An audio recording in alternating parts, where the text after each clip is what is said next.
আপনারা জানেন যে গত 9 আগস্ট আরজি করে আমাদের যে জুনিয়র ডাক্তার তাকে যেভাবে ধর্ষণ করে খুন করা হয়েছে, তারই প্রতিবাদে ভারতীয় জনতা পার্টি লাগাতার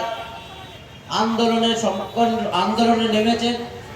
তারই ফলস্বরূপ আমাদের দীর্ঘদিন যাবৎ প্রথম পর্যায়ে শ্যামবাজারে এবং দ্বিতীয় পর্যায়ে ধর্মতলার মোড়ে হাইকোর্টের নির্দেশে আমাদের এই আন্দোলন করতে হচ্ছে।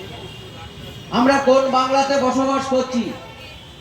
যে ভারতবর্ষের মৌলিক অধিকার, যে মৌলিক অধিকারের মধ্যে আন্দোলন করবার একটা রাইট আছে, সেটাকেও পর্যন্ত এই বাংলার মুখ্যমন্ত্রী স্তব্ধ করে দিয়েছে যে এখানে কোনো রাজনৈতিক দল আন্দোলন করতে পারবে না, কোনো মানুষ আন্দোলন করতে পারবে না। এই বাংলায় ভারতীয় জনতা পার্টি আমরা যারা আছি, বাংলার মানুষের রায়ে ভারতীয় জনতা পার্টি এই বাংলার বিরোধী দলের এখানে বিরোধী দল, কিন্তু তাদেরকেও আজকে পারমিশন দিচ্ছেন না যে বিভিন্ন জায়গায় আমাদের আন্দোলন করবার জন্য।